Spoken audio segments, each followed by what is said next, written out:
Qu'est-ce que ça change? Là, c'est quand même beaucoup plus concret, où on appartient véritablement à la communauté chrétienne. Voilà. Du coup, quand on est sorti de l'église, j'ai senti une vraie sensation de liberté, un vrai soulagement. Et j'étais vraiment, vraiment heureuse. Ça change, je pense que ça ne change rien puisque toutes les idées que j'avais avant sont toujours maintenues, sauf que désormais, je fais partie de la communauté chrétienne. Et être baptisé, ça change beaucoup de choses.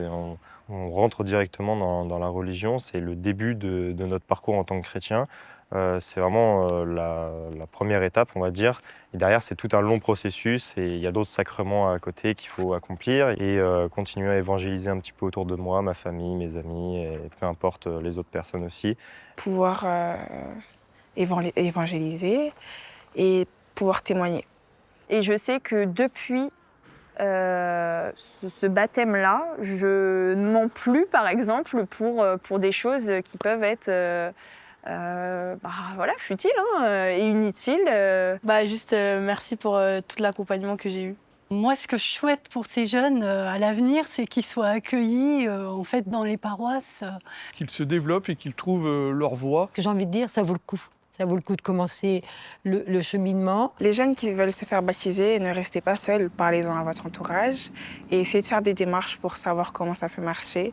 Et vraiment, n'ayez pas peur de vous lancer parce que c'est une aventure vraiment extraordinaire. Osez le faire et osez vous faire baptiser parce que c'est la meilleure chose qui puisse arriver dans votre vie. Un petit conseil à ceux qui hésitent, c'est justement de ne pas trop hésiter. Aller dans une église, rencontrer des gens, essayer d'aller demander des informations, des renseignements, faites-le parce que franchement, ça va être une très très belle étape de votre vie. Parce que c'est un cheminement de 2 ans où on rencontre des gens avec qui on discute, on approfondit ce que l'on pense et sa foi. Les 2 ans, c'est quand même long du catéchisme, mais que ça en vaut la peine, voilà, d'être vécu. Donc cette appréhension peut-être de se lancer, en fait, elle s'en va vite.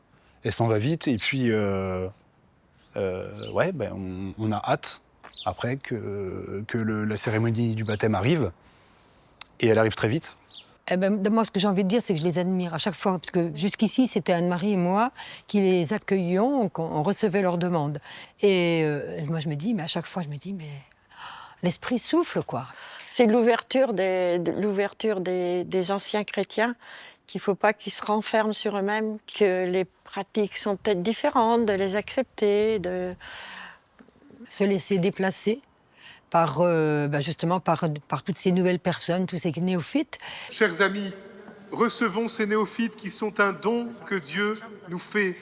Recevons-les et vivons avec eux au sein de notre Église. Rejoignez notre communauté chrétienne. Vivez dans cette communauté. Vivez avec vos frères et sœurs que Dieu vous donne. Alors, bonne route à chacun d'entre vous et on peut vous applaudir tous ensemble. Et le chemin se déroule.